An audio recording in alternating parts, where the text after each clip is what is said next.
এই লাল রঙের শরবতটা আমরা সবাই চিনি। গরমের দিনে এক গ্লাস খেলেই মনটা ঠান্ডা হয়ে যায়। কিন্তু আপনি কি কখনো ভেবেছেন এই জনপ্রিয় রুহ আফজা আসলে কিভাবে তৈরি হয়? আজ আমরা ঢুকে যাচ্ছি বাংলাদেশের একটি আধুনিক ফ্যাক্টরির ভেতরে। দেখব A to Z পুরো ম্যানুফ্যাকচারিং প্রসেস। এটি বাংলাদেশের বিখ্যাত প্রতিষ্ঠান হামদর্দ ল্যাবরেটরিজের উৎপাদন কেন্দ্র। এখানে প্রতিদিন হাজার হাজার বোতল শরবত তৈরি হয়, কঠোর মান নিয়ন্ত্রণ আর আধুনিক প্রযুক্তির মাধ্যমে। প্রথম ধাপ, কাঁচামাল নির্বাচন। বিশুদ্ধ পানি, উন্নত মানের চিনি, গোলাপের নির্যাস এবং বিভিন্ন ভেষজ উপাদান নির্দিষ্ট পরিমাপে সংগ্রহ করা হয়। প্রতিটি উপাদান আগে ল্যাবে পরীক্ষা করা হয়, কারণ স্বাদের সাথে নিরাপত্তা দুটোই সমান গুরুত্বপূর্ণ। এবার শুরু হচ্ছে আসল কাজ।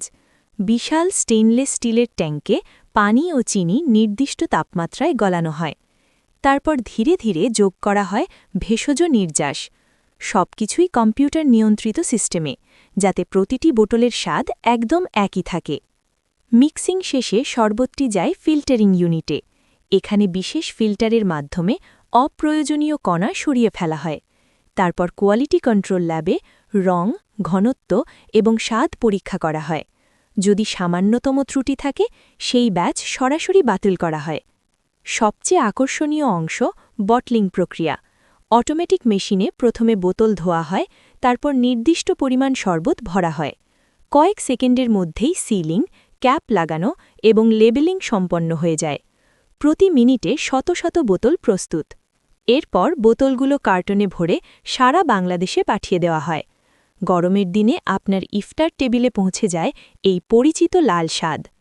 ভাবতে পারেন, এক বোতল শরবতের পেছনে কত বড় একটি প্রক্রিয়া কাজ করে? ভিডিওটি ভালো লাগলে লাইক দিন। কমেন্টে লিখুন আপনি কি দুধ দিয়ে না পানি দিয়ে শরবত খেতে পছন্দ করেন। এমন আরও এক্সক্লুসিভ ফ্যাক্টরি ট্যুর দেখতে এক্ষুনি সাবস্ক্রাইব করুন। পরের ভিডিওতে আমরা দেখাব আরেকটি বিখ্যাত খাবার কারখানার ভেতরের গল্প।